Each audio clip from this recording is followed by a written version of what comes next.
demonstrate to me or convince me how these middle ground voters, now these are people, I want to describe who middle ground voters are. These are people who voted for Barack Obama in 2008, maybe even again in 2012, but then when Obamacare failed them, when their taxes were raised, when the economy wasn't doing well, the unemployment rate was high, they voted for President Trump because they wanted a change. These are the middle ground voters. They're not ideologues on either side of the aisle, but tell me how Pete Buttigieg's health care plan is actually moderate, because these are the people who saw their health insurance premiums go up by more than 100% under Obamacare. And Buttigieg's health care plan, which is a public option, a government-run, taxpayer-funded public option, is more extreme than Obamacare. How does he sell that to the very voters who chose Trump because they hated Obamacare? Again, I completely agree with you. And look, we're looking at a party now, and we're trying to look for a good candidate that's attacking Obama as being too far right, okay?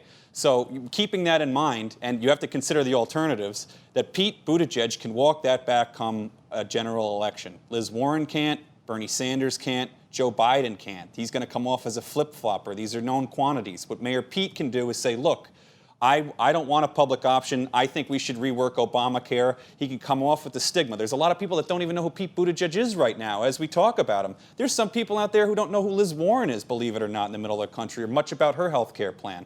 So look, when we get into a general, if he can get past New Hampshire, he hasn't really been introduced properly to the American people, then he can moderate his positions better than anyone else in the field. And I'm talking about considering your alternatives. In a general, do I think he can win? He's going to have a really, really hard time.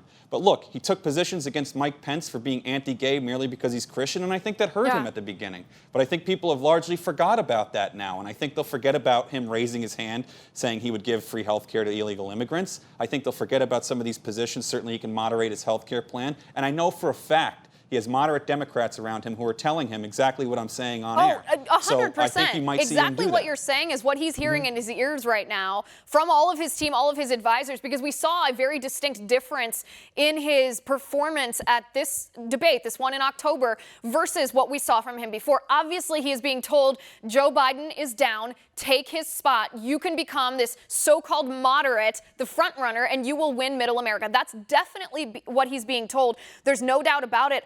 I just don't see how he overcomes, even if people haven't heard him, even if he flip-flops and changes his position. He is on record. He's a walking advertisement for the Republican National Committee come next summer and next fall. He wants to abolish the Electoral College. He wants to stack the Supreme Court. He wants to give Washington, D.C. statehood. He's for late-term abortion, even though he tries to couch it as, oh, it's only for the health of the mother. People don't fall for that. It might make them uncomfortable to talk about it, but they don't want a presidential candidate who supports abortion up until the moment of birth. They don't want a presidential candidate who says no border wall. That's essentially saying, okay, I support open borders. I don't know how he walks all of that back.